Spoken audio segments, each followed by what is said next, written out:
세계에서 가장 오래된 책은 기원전 2000년경 도동론을 적은 포리스 파피루스라는 책인데요. 이집트의 파피루스라는 식물을 종이처럼 만들고 갈대 줄기로 만든 펜에 검댕이나 숯을 묻혀 썼다고 합니다.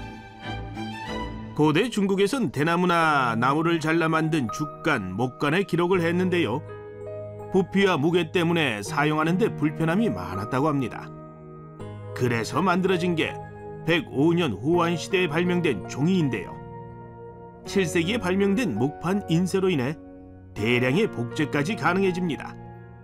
이렇게 종이와 목판 인쇄의 발명으로 세계는 본격적인 출판 인쇄의 시대를 맞게 됩니다. 우리나라에선 751년 이전의 것으로 추정되는 불교 경전 무구정강 대다라리경이 남아있는데요. 이것이 세계에서 가장 오래된 목판 인쇄물로 알려져 있습니다.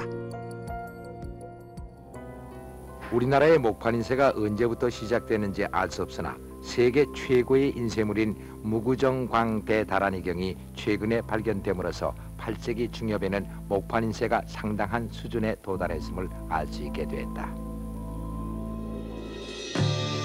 또한 불교의 힘으로 외세의 침략을 물리치려 했던 팔만 대장경의 목판이 남아있는데요. 고려시대 16년간에 걸쳐 만든 것으로 지금도 해인사에 보존되어 있으며 유네스코 세계문화유산으로 등재돼 우리나라 목판 인쇄 기술을 자랑하고 있습니다. 경판관에 1237년에 시작해서 16년간에 걸쳐 제작한 8만 1258매의 대장경판이 그대로 남아 있습니다. 고려는 대륙 열강들로부터 끊임없는 침공을 받았는데 전쟁 중에서도 부처의 힘을 빌어 외적을 막고자 8만 매의 대장경판에 한자 한자 글을 새긴 것입니다.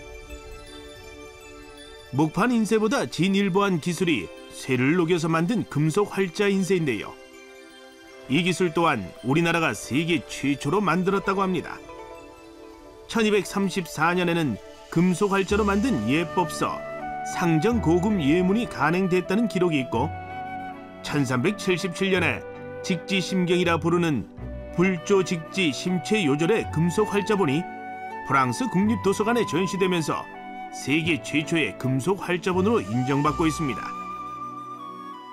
이처럼 현존하는 우리나라의 금속 활자인 불조 직지 심체 요절은 1445년 독일의 구텐베르크가 만든 금속 활자 기술보다 70여 년, 고금 상정 예문은 200년이나 앞서 있어 우리나라의 높은 인쇄 기술 수준을 말해주고 있습니다.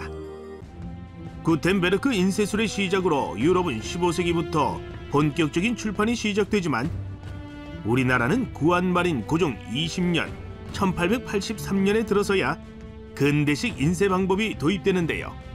정부는 인쇄 기계와 납 활자를 수입하고 방문국을 설치하면서 우리나라 최초의 근대 신문인 한성순보를 간행하게 됩니다.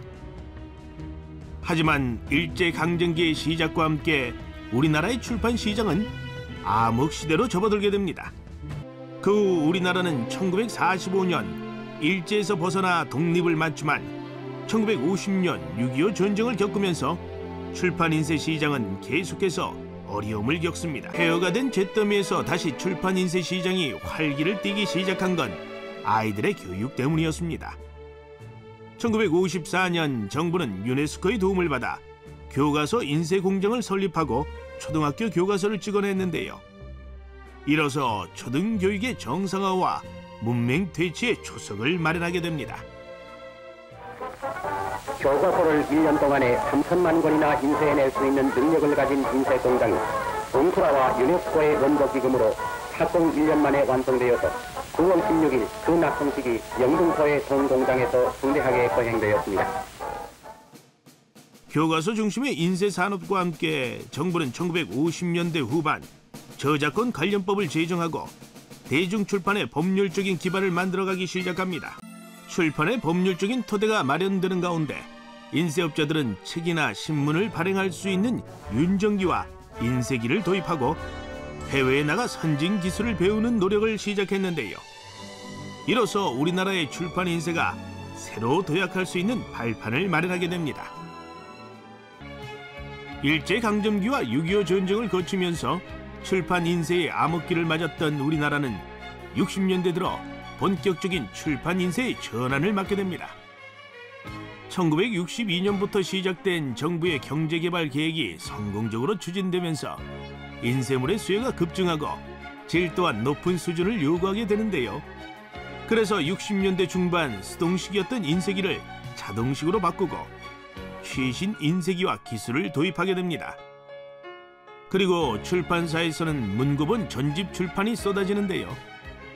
또한 당시 번역되어 출판된 외국 소설이 여고생들 사이에서 인기였는데요. 학교 도서관에서 책을 빌리거나 한 권씩 다른 책을 사서 돌려보곤 했습니다.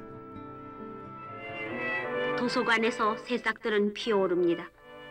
그리고 그 푸른 희망과 끝없는 지식의 갈망은 한없이 커져가고 무한한 바다처럼 넓어져 가기만 합니다. 보람 있는 앞날을 기약하는 젊은 꿈은 부풀어가고 또 한 번 크게 배우는 교훈이 젊은 가슴을 용솟음치게 합니다. 한편 1960년대 출판 정책은 출판 진흥을 꾀한다는 명목하에 군사 독재 정부의 사전 심의, 검열이 시작됐는데요. 집중적인 공격을 받은 건 사회과학 서적과 만화책이었습니다. 만화를 즐기는 것은 모든 어린이들의 공통 심리입니다. 그러나 종전에 발행된 만화 가운데는 감수성이 빠른 어린이들의 정서를 좀먹는 불량 만화가 많아서 저속한 소재, 잔인한 표현, 왜곡된 상상력의 자극 등으로 어린이의 정서를 크게 좀먹어왔던 것입니다. 문화공보부는 앞으로 만화 출판을 제도화해서 통일할 예정인데 만화 소재의 내용은 물론 어린이 건강을 보호하는 데도 도움이 될 것입니다. 또 사무실에선 서류 하나도 일일이 손으로 베껴 써야 했는데요. 여기에 개인 인쇄의 혁명을 가져온 것이 타자기입니다. 안과의사 공병우 박사에 의해 발명된 한글 타자기는 60년대 보급되기 시작했고 국가에선 한글 타자 경연대회를 열기도 했습니다. 지난 8일 이번 한글날 기념행사의 하나로서 한글 타자 경연대회가 베풀어졌습니다. 이날 대회에는 남녀 117명의 선수들이 그 기술을 다투었는데 타자의 소리는 한글의 끊임없는 발전을 말해주는 듯 대회장을 울렸습니다. 70년대 타자를 활용한 인쇄가 대중화되면서 회사에선 타자 자격증을 가진 사람을 선호했는데요. 그래서 상업고등학교에선 학생들에게 타자 자격증을 딸 수 있게 밤늦도록 타자 연습을 시키곤 했습니다.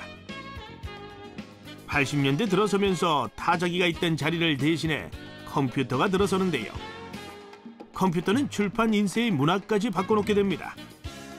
스캐너가 도입되면서 컴퓨터가 주도하는 컬러 인쇄가 수월해졌고 조판 기술도 개발되면서 컴퓨터로 책을 편찬, 발행하는 시대가 열리게 됩니다. 이제 인쇄소의 풍경이 바뀌어지고 있습니다. 기존 공판 타자기가 엿새 동안 할 수 있는 일을 하루에 처리해버리는 컴퓨터 식자 조판 시설이 국내 출판 인쇄계에 널리 보급되고 있습니다. 80년대 후반 서울올림픽 개최와 함께 우리나라는 세계 10위의 출판 대국으로 성장하고 민주화의 바람과 함께 한국 사회를 연구하는 사회과학 서적이 쏟아지며 양적, 질적으로 성숙한 출판의 르네상스 시대가 열립니다. 문화 발전의 지표라고 할 수 있는 출판 규모가 1980년대 이후 2배 이상 늘어났습니다. 우리의 출판 문화는 세계 8위권의 발행물 종류와 세계 10위권의 출판 부수를 기록하고 있습니다. 인쇄도 88 올림픽을 기점으로 해외 수출의 길이 열리는데요. 다품종 소량 생산이 가능해지고 물과 공기를 제외한 모든 소재에 인쇄 가능한 기술을 보유하면서 2000년대 들어서는 해외 수출에 박차를 가하고 있습니다. 컴퓨터의 출현과 함께 시작된 전자출판은 종이 형태의 책이 아닌 컴퓨터 단말기나 태블릿 PC, 휴대폰으로 책을 읽는 시대를 열었는데요. IT 강국인 우리나라는 컴퓨터의 기술력과 출판의 기획력을 접목해 세계 전자출판 시장을 선점하고자 노력하고 있습니다. 일제강점기와 6.25 전쟁 이후 다시 시작해야 했던 우리나라의 출판 인쇄 산업. 불과 50년 만에 세계 수준의 기술을 만들고 국내 무대를 벗어나 세계로 뻗어나가고 있습니다. 세계 최고의 출판 인쇄 기술을 자랑했던 선현들의 정신을 이어받아 21세기에 다시 한번 세계 속의 한국으로 도약할 수 있길 기대해 봅니다.